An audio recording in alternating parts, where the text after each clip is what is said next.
Is this Sony A7S III decent for photos, even with the 12 megapixel sensor? We're about to find out in this video. Check it out.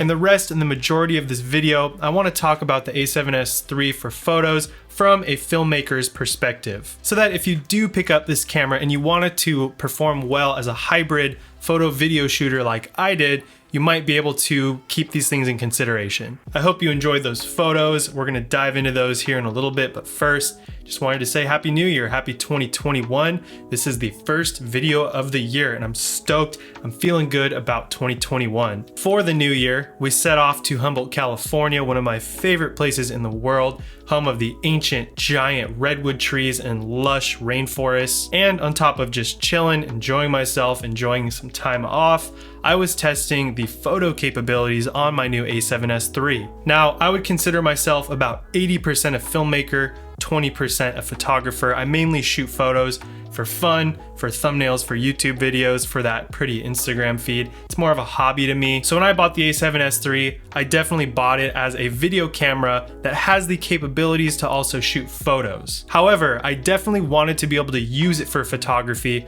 Paying the price that it costs, pretty expensive. I definitely still wanted it to perform as a hybrid mirrorless camera. So after putting it through its paces and testing out the photography side of this camera a little bit more over New Year's, I can confidently say that the A7S III does take some amazing, some incredible photos. Just because it only has a 12 megapixel sensor doesn't matter a whole lot, and I'm gonna explain why a little bit later. However, I wouldn't buy this camera by any means for just a photography camera. If I wasn't into video, I would never buy this camera. I think it's ridiculously overpriced for that, and there's better options on the market. I'm gonna come in a little more tight here for the rest of this video.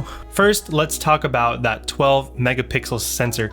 Does it actually matter that it doesn't have more megapixels? For me, no, not in the slightest. I don't really print my photos out really big or crop in a ton very often. Like I said, I'm more of a hobbyist photographer, so that doesn't really matter for me. And that's the number one issue with shooting photos on the A7S III is you don't have more megapixels. It looks plenty fine for internet use, for social media, for Instagram stories, for YouTube thumbnails, even just for smaller prints for my office or just for fun, things like that. Would it be nice to have more megapixels? Absolutely, but I understand why this camera only has 12 megapixels. It's because it allows the video side of this camera to perform better and have insane low light performance. Would I trade that for more megapixels? Absolutely not. I really don't care that much about megapixels. If you are a photographer that needs more megapixels, that's rad. There's a time and a place for every tool. The A7R III or the A7R Mark IV,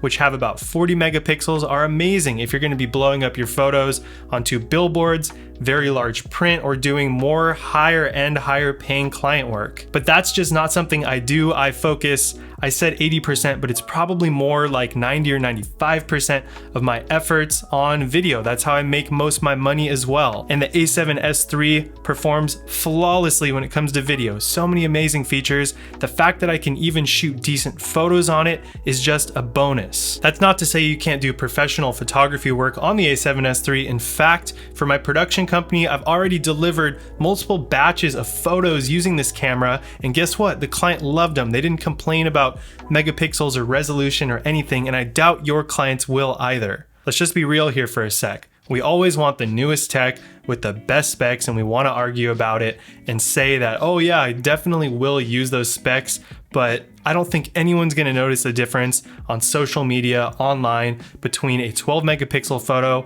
and a 40 megapixel photo. Here are a bunch of photos I shot in Hawaii at 40 megapixels on the A7R Mark IV, and I don't think they look any better than the photos I just shot on this A7S III.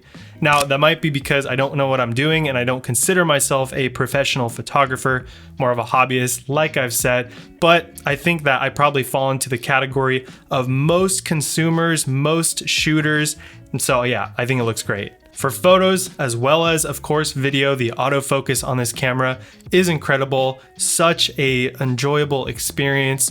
coming from the GH5, the Micro Four Thirds camera I used to shoot on. The autofocus is just tack sharp, so good, so fast. When it comes to editing these photos, it's a breeze. There's so much information stored in the raw photos. I can push the exposure and the color and everything I need to do plenty far to achieve really nice looking images. To conclude, I would say that if you're a filmmaker and you're shooting at least 50-50 video and photo, preferably more on the video side, then this camera is going to be more than enough for your photo needs. You're gonna love it. A lot of people hate on this camera when it comes to the photography, and pros will say it's not usable, but I'm here to tell you that's just not true in my experience, at least. I'm shooting some photos that I'm really happy with using this camera. If you're primarily a photographer and you're not gonna shoot a whole lot of video, this would still be an amazing camera to shoot photos with. It would just be ridiculously overpriced considering you can get an A7 III for $1,600 versus this camera costs $3,500, and it would shoot better or the same quality photos as this camera. That one has more, actually double the megapixels. So you could do it, it just wouldn't be the smartest financial move, I guess. So filmmakers, go out there, shoot some photos on your A7S III. Don't be scared, go ahead, go do it. All right guys, that's all I got for you today. I've been waiting to do this review since I got my A7S III about a month ago, but I wanted to put it through its proper paces before doing an official review like this. Now I'm gonna do the YouTuber's pitch. If you enjoyed the video, give it a thumbs up. I really appreciate that. If you have any questions, leave them down in the comments and I'll get right back to you. If you want to see the next video and the next video and the next video, hit the subscribe button. Hope everyone's having a killer first week of 2021 if you're watching it right when it comes out. And I'll see you in the next one. Go out there and shoot with your A7S III. You're gonna love the photos it produces. Peace.